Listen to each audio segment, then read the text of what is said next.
विमोचन आपके करकमलों से किया जाए।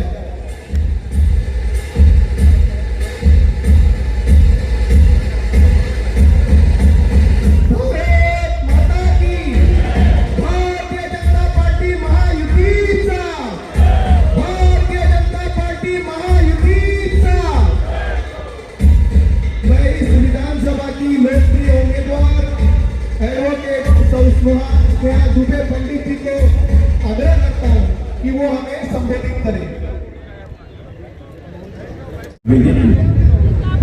और यहाँ की प्रत्याशी चौथे स्नेहा द्विवेदी, जिलाध्यक्ष महेंद्र पाटिल, मनोज पाटिल, रानी द्विवेदी, नीलेश टेंडुल, राजा राम धनुल, ईश्वर धुले और यूरी बंसालिस और यहाँ मौजूद मेरे सभी सम्मानित बहनों एवं भाइयों,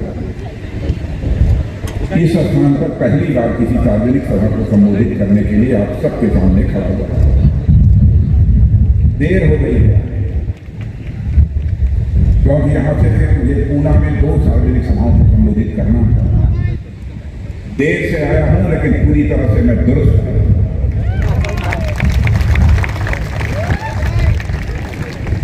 आपके प्रत्याशी स्नेहा दुबे को बोलते हुए मैंने पहली बार सुना और हमारे राजनीतिक जीवन का जो अनुभव है उस आधार पर मेरे बहनों भाइयों में कह सकता हूं, यदि स्नेहा दुबे को चुनकर आपने महाराष्ट्र की विधानसभा में भेजा तो आपकी समस्याओं को आवाज देने का काम कोई करेगा तो स्नेहा दुबे।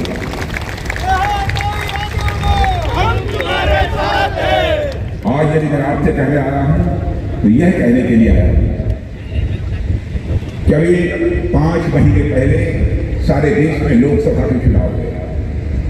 लोकसभा के चुनाव में आपने देखा महाराष्ट्र, हरियाणा कुछ ऐसे राज्य थे जहां पर भारतीय जनता पार्टी को जो कामयाबी मिलनी चाहिए थी वह कामयाबी नहीं।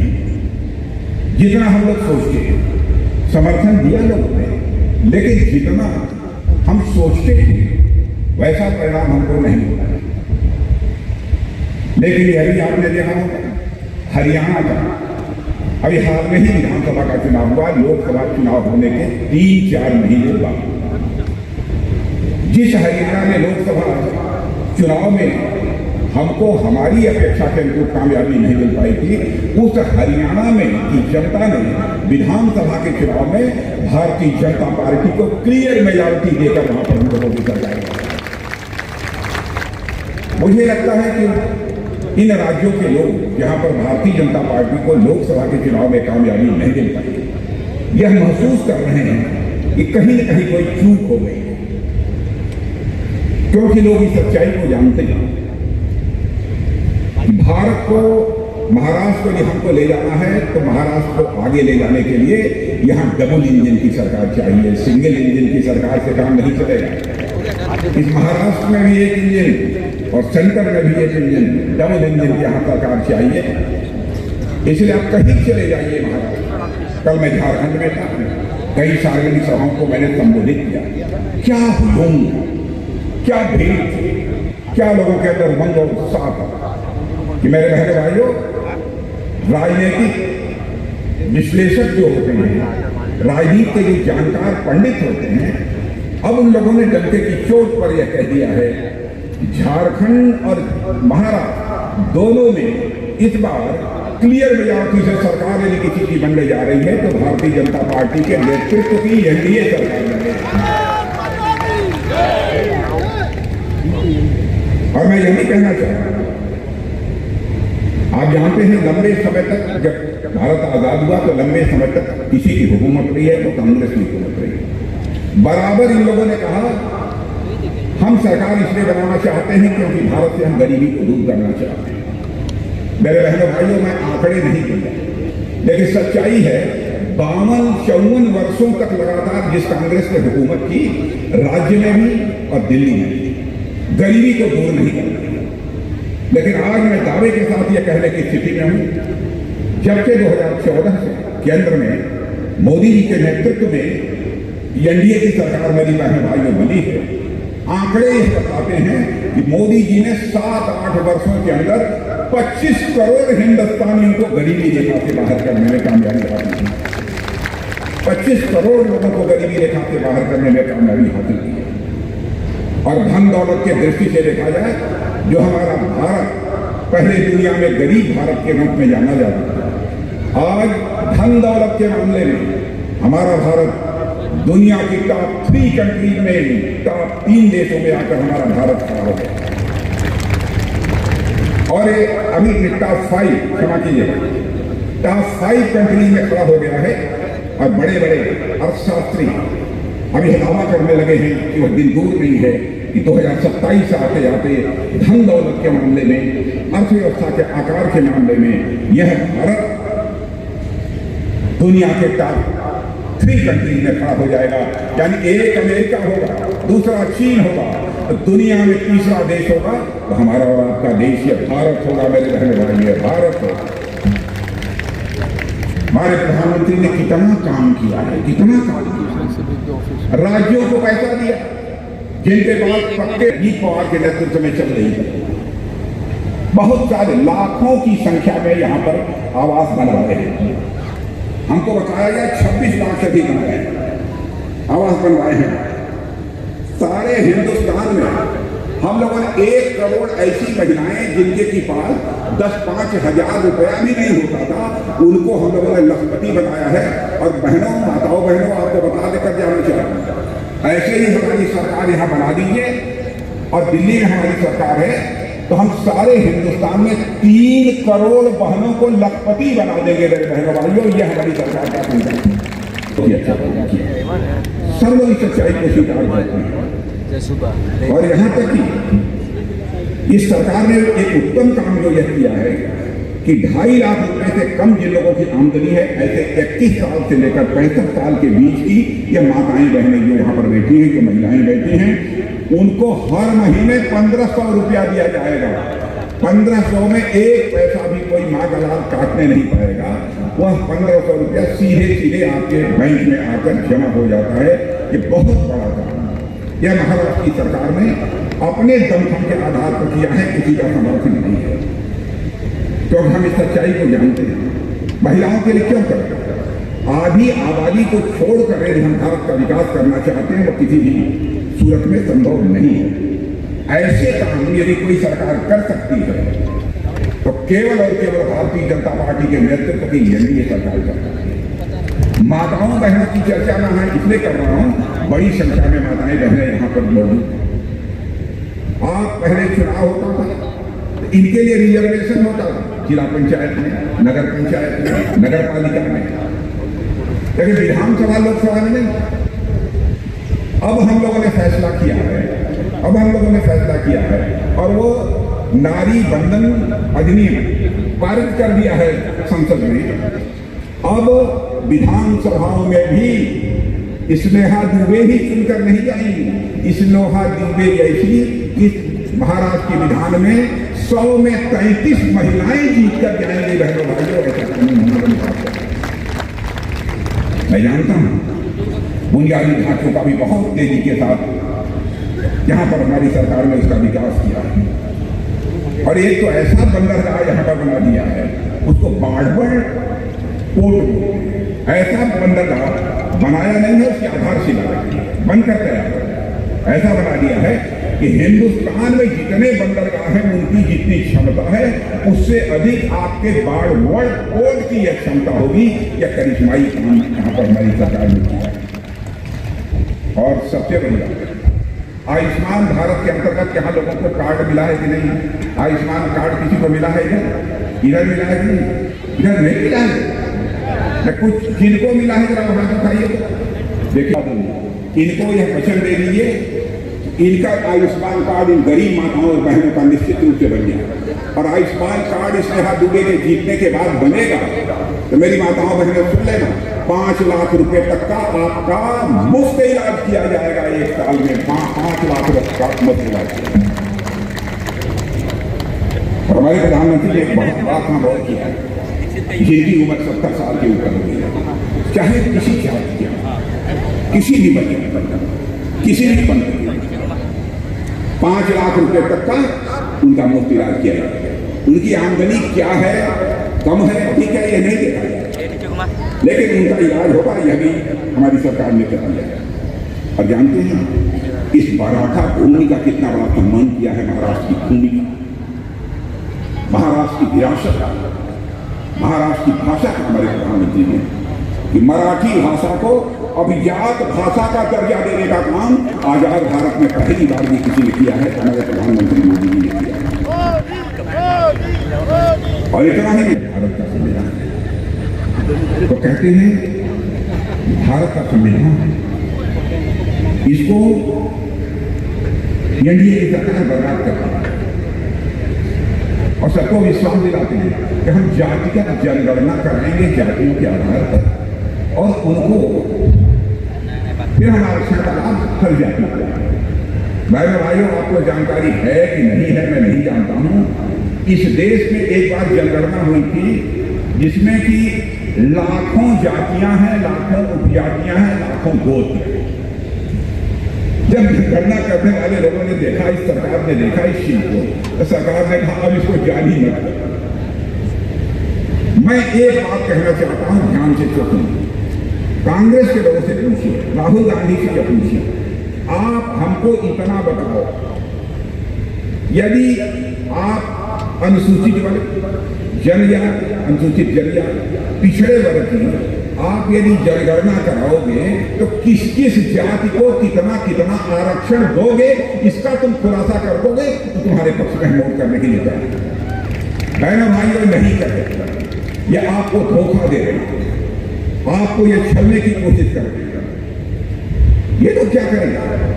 बाबा साहब भीमराव अम्बेडकर जिन्होंने संविधान की रचना की थी, उस बाबा साहब अम्बेडकर के खिलाफ भी इसी मुंबई जब वो चुनाव लड़ रहे हैं, ये कांग्रेस के लोगों ने कैंडिडेट खड़ा किया और उनको हरवा दिया। आधुनिक भारत के निर्माता थे बाबा साहब भीमराव अम्बेडकर, उनकी इज्जत नहीं की जो संविधान की रचना जिन्होंने की थी, संविधान को एक स्वरूप दिया था, सजाया था, सवारा। आज वो सभी जातियों को आरक्षण देने की बात कर रहे हैं, धोखा दिया जा रहा है, आपसे झूठ बोला जा रहा है। और बाबा साहब भीमराव अम्बेडकर गरीब माटी कोख से पैदा हुए थे, चाहिए था कांग्रेस को 52 वर्षों तक आपने हुकूमत की है, बाबा साहब भीमराव अम्बेडकर को आप भारत रत्न की उपाधि दे देते, भारत रत्न के सम्मान से नवाजते, लेकिन कांग्रेस ने नहीं किया। पहली बार ये किसी ने किया है तो हमारे प्रधानमंत्री मोदी जी ने बाबा साहब भीमराव अम्बेडकर को भारत रत्न की उपाधि से नवाजा। बाबा साहब जहां भी रहे, देश में रहे, विदेश में रहे, सारे तीर्थ स्थानों का निर्माण करा, सारे स्थानों का निर्माण कराकर उसे हमने पंच तीर्थ के रूप में विकसित किया, पांच तीर्थ के रूप में विकसित किया। बाबा साहब भीमराव अम्बेडकर कहे किसी सरकार ने समर्थन किया, वो किसी सरकार ने काम किया है तो हमारी सरकार ने काम किया है। भारतीय जनता पार्टी के बारे में, एनडीए के बारे में मैं बता दूं आपको, हम जो कहते हैं वो कहते हैं। यहाँ जो लोग बैठे, मैं प्रेस के दोस्तों से भी कहना चाहता हूँ, आप 1951 का हमारा घोषणा पत्र उठाकर देख लीजिएगा, 2014 का देख लीजिएगा, 2019 का देख लीजिएगा। जो हमने कहा उसको हमने किया, हमारे कथनी और करनी, हमारे कहने और करने में कभी भी अंतर नहीं। कांग्रेस ने जो कहा है उसको नहीं किया। और मैं कहता हूं एक बात भी निकल जाएगी तो मैं जनता के सामने, देशवासियों के सामने शीश झुकाकर क्षमा मांगने के लिए मेरे बहनों भाइयों में तैयार। इसलिए आज मैं कहने लगा हूं, हम जो कहेंगे वो करेंगे, निश्चित रूप से करेंगे। हम लोगों ने 51 में कहा जम्मू कश्मीर की धारा 370 समाप्त करेंगे, डंके की चोट पर किसी की परवाह नहीं की, धारा 370 को समाप्त करेंगे। एक देश, दो प्रधान, दो विधान, दो निशान, कैसे चले? कोई हिम्मत नहीं कर सकता। हिम्मत यदि किसी ने किया है तो हमारी सरकार ने किया है। इसलिए मैं आप सबसे अपील करने लगा कि आप सभी का समर्थन महायुति बस चलते महायुति का पूरा समर्थन आपको यह मिलना चाहिए। महाआघाड़ी का जहां तक प्रश्न है, इतना बताऊंगा, महाआघाड़ी का देख लिया है, आपस में ही गुत्थम गुत्था है, आपस में ही लड़ रहे हैं। ये सरकार क्या चलाएंगे या प्रदेश को क्या बनाएंगे, जो खुद ही लड़ेंगे। इसलिए मैं आपसे कहने आया हूं, ये चाहते हैं कि मुंबई मिल जाए, महाराष्ट्र मिल जाए, यह उनके लिए एटीएम मशीन के समान होगा। मेरे बहनों भाइयों, इस मुंबई महाराष्ट्र को महाआघाड़ी के लिए एटीएम मत बनने देना, यह मैं आपसे अपील करना चाहता हूं, मत बनने देना एटीएम। महाराष्ट्र का विकास यदि कोई कर सकता है, केवल भारतीय जनता पार्टी और एनडीए ही कर सकती है, महायुति ही कर सकती है, महायुति के अलावा कोई नहीं कर सकता। देखा नहीं हम लोग एनडीए कैसे सरकार चाहते, दुनिया में देश की बड़ी है, सारी दुनिया में हम लोग की प्रतिष्ठा बड़ी है।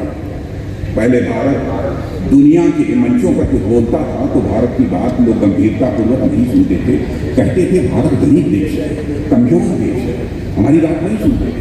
आज भारत दुनिया के मंचों, अंतर्राष्ट्रीय मंचों पर बोलता है, सारी दुनिया कान खोलकर सुनती है कि भारत बोल क्या रहा है। यह भारत की हैसियत सारी दुनिया में है। धन दौलत के मामले में तो मैंने बताया क्या स्थिति भारत की हो रही है, और आपको जानकर आश्चर्य होगा, यहाँ हिंदू मुसलमान की बात करते हैं। बहन भाइयों, हम जाति पंथ और मजहब के आधार पर राजनीति नहीं करना चाहते, हम इंसाफ और इंसानियत के आधार पर राजनीति करना चाहते हैं। ये लोग समाज को बांट कर राजनीति करना चाहते हैं। सरकारें तो आती जाती रहेगी, लेकिन देश सदैव बना रहेगा। देश की चिंता करो, केवल सरकार की चिंता मत करो। लेकिन इन्हें चाहे जैसे भी हमारी सरकार बननी चाहिए।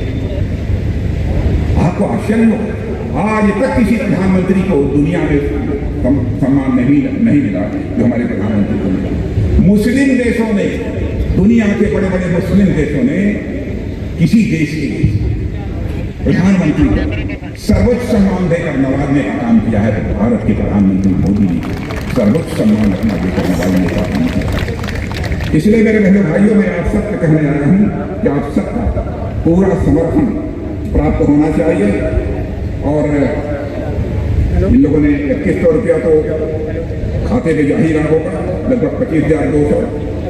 किसानों का ऋण माफ करेंगे, सम्मान राशि को 12,000 से बढ़ाकर 15,000 करेंगे, 12,000 से बढ़ाकर 15,000।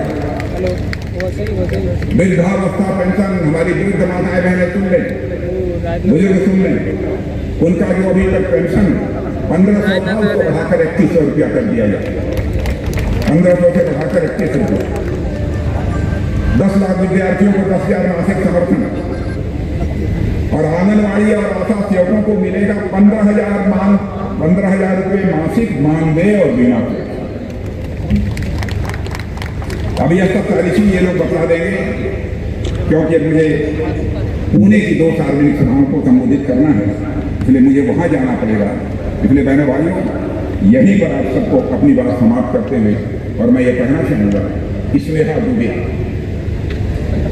दुबे को भारी मतों से जिताकर आप महाराष्ट्र की विधानसभा में देंगे। और मैं कह सकता हूं, स्नेहा दुबे बहुत ही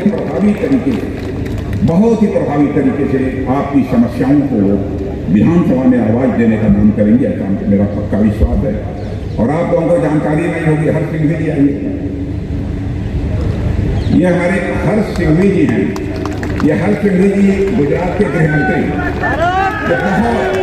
एक नौजवान आदमी, और मैं बता दूं आपको, इतना बढ़िया गुजरात में काम किया है, हर सिंघवी को भी नहीं मालूम होगा।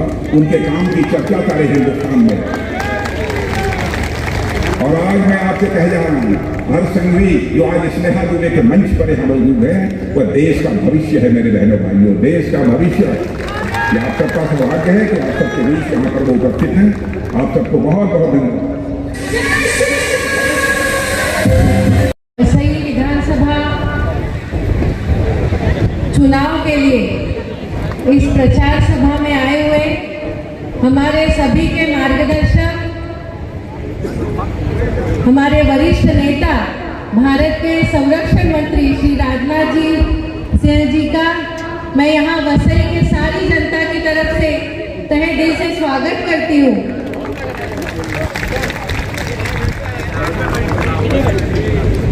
सम्माननीय व्यासपीठ और यहाँ उपस्थित वसई की मेरी प्यारी बहनें और भाइयों, आपको सबको जय श्री राम।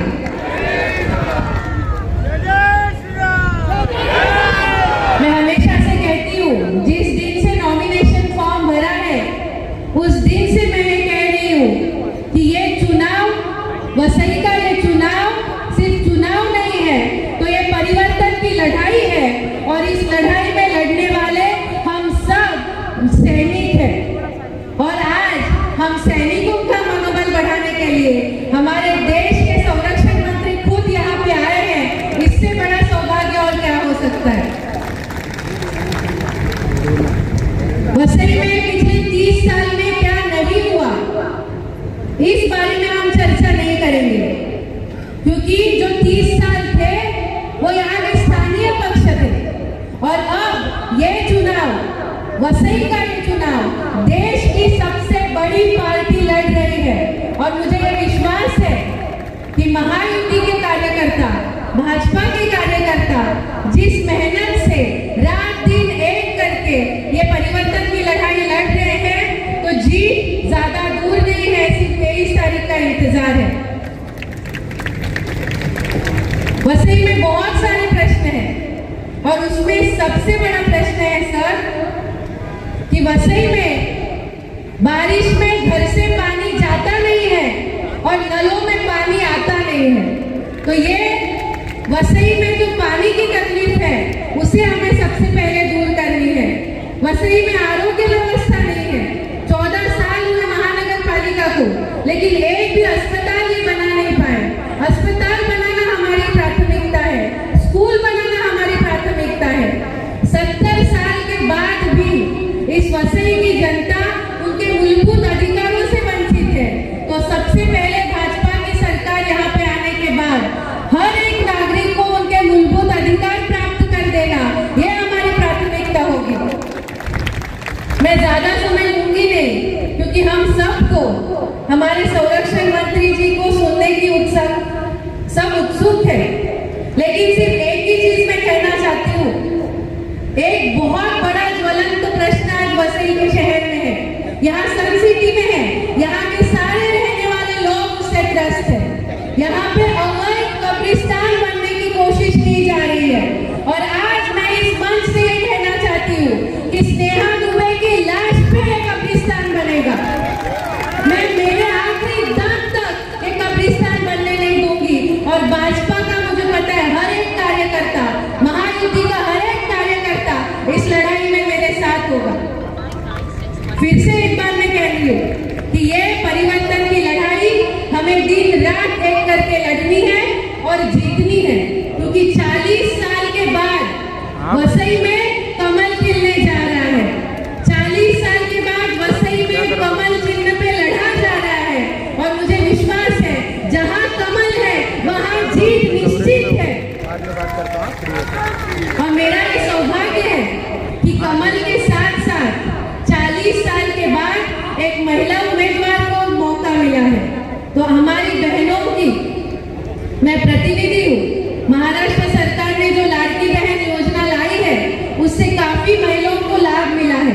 तो ये योजना अगर हमें कायम स्वरूपी शुरू रखनी है तो महायुति के अलावा हमारे पास दूसरा पर्याय नहीं है। इसीलिए आप सबसे हाथ जोड़ के विनती करती हूँ कि हमारे आने वाले पीढ़ी के लिए, हमारे बच्चों के भविष्य के लिए, वसई के उज्जवल भविष्य के लिए 20 तारीख को 3 नंबर के सामने कमल चिन्ह के सामने अपना वोट देके, अमूल्य वोट देके महायुति को जिताइए, भाजपा को जिताइए और वसई में 40 साल के बाद सूरज के किरणों के साथ कमल खिलाइए। धन्यवाद। जरा जोर से मेरे साथ हाथ उठा के बोले, भारत माता की वंदे वंदे, जय श्री राम। धन्यवाद। हम सब के बीच में वसई जिनको परिचित है, वैसे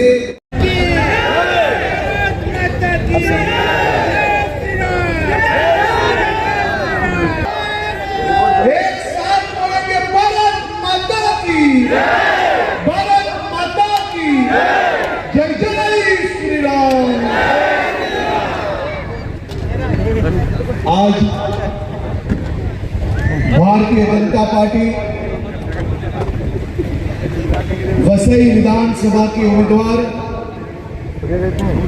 बहन स्नेहा दुबे पंडित जी के समर्थन में जुड़े हुए हजारों लोगों की एक बुलंद आवाज से ये तय हो रहा है कि वसई अब आजादी प्राप्त करके ही रहेगा और वसई में परिवर्तन तय है। परिवर्तन के लिए सब तैयार हो। मेरी बहनें, महिला नेतृत्व को बढ़ावा देने के लिए आप सब जिस बुलंदाई से पिछले कई दिनों से दिन रात एक करके वसई के लोगों को न्याय दिलाने के लिए मेहनत कर रहे हैं, आने वाले 2-3 दिन हमें इसी प्रकार से यही शक्ति के साथ रानी लक्ष्मीबाई के स्वरूप में हम सबको वसई के कोने कोने तक पहुंच के वसई के हर एक नागरिक को आजादी दिलाने के लिए ना थकना है ना रुकना है, यही गति से आगे चलना है। बहन स्नेहा दुबे जी, मैं आपको एक भाई के रूप से बहुत बहुत अभिनंदन देता हूं। मेरे वसई के सभी दोस्तों से पिछले कई दिनों से मेरी बात चल रही है। मेरे जान पहचान वाले लोगों से जब मेरी बात चल रही थी, सभी लोगों की एक ही बात है कि मोदी जी के शासन में भाजपा का कमल वसई में खिलने वाला है। स्नेहा जी एक नया इतिहास लिखने वाली है, वसई को आजादी दिलाने वाली है। वसई के जन जन में एक आक्रोश है। जिस प्रकार से यहाँ के नागरिक अस्पताल की मांग कर रहे हैं, जिस प्रकार से लोग खराब रोडों से परेशान हैं, जिस प्रकार से लोग यहाँ में कहीं ना कहीं ब्रिजों की कमी की वजह से परेशान हैं, जिस प्रकार से लोग यहाँ की गुंडागर्दी से परेशान हैं, जिस प्रकार से लोग यहाँ पे अवैध लोग कहीं ना कहीं सरकारी जगह पे कब्जा कर रहे हैं उससे परेशान है, जिस प्रकार से ऐसे अवैध कब्रिस्तानों से लोग परेशान हैं, ये सब की मुक्ति के लिए स्नेहा जी आपके लिए आने वाले दिनों में आवाज बनके यहाँ से महाराष्ट्र विधानसभा जाने वाली। जिस प्रकार से स्नेहा जी ने महाराष्ट्र में रहने वाली मेरी माता बहनों के लिए पिछले कई सालों से जो काम किया है, उसमें से एक काम तो मेरी हर एक माताओं को स्नेहा जी को आशीर्वाद के रूप में एक नहीं आसपास के हजारों मत दिलाने चाहिए, ऐसा काम महिलाओं के लिए उन्होंने किया है। हर एक बच्चे के पीछे पिता का नाम तो लगता ही है, लेकिन मेरी ये बहन ने और कई लोगों के साथ मिलकर महाराष्ट्र में प्रयास करके यहाँ पे कानूनी तौर पे बच्चों के नाम के पीछे माता का नाम लगाने के लिए उन्होंने जो सफलता प्राप्त की है, मेरी हर एक माताओं से विनती है आप खड़े होकर ये बहन को आशीर्वाद दीजिए। हर एक माता और बहनों के लिए जो काम किया है, ऐसा काम ना कभी इतिहास में हुआ है, ना कभी भविष्य में होगा। ऐसी है मेरी बहन को हाली ना रानी लक्ष्मीबाई की, एक एक बहन रानी लक्ष्मीबाई बनने के लिए तैयार है। मेरे ये भाई कभी कोई दबंगों से डर जाए, आप मत करना। आपका ये भाई यहाँ पे आपके साथ खड़ा रहने वाला है। घर घर से वसई के हर एक घर से बदलाव की चिंगारी आज बाहर निकली हुई है। चुनाव के दिन तक ये चिंगारी ठंडी नहीं होनी चाहिए। तुम इसी चीज के रखे पब्लिक और कोई एक बहनों पे भी फाइल हो गया तुम आंख ऊंची करके देखे तो भारतीय जनता पार्टी के हजारों कार्यकर्ता आपके साथ खड़े हैं। हमें किसी से डरना नहीं है।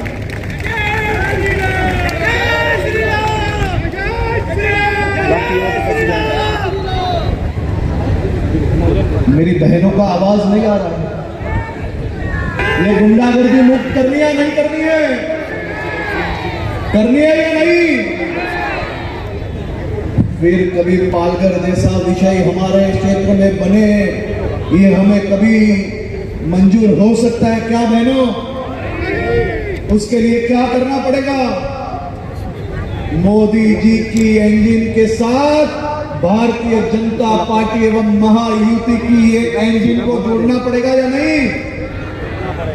ये इंजन तभी जुड़ेगा जब वसई में मेरी बहन जीतेगी और आप सबके लिए सबसे पहले यहाँ एक नई अस्पताल लाएगी। उसके साथ साथ यहाँ कोने कोने से गुंडों का राज खत्म करके मेरे सभी यहाँ शहर के नागरिकों का हक दिलाएगी।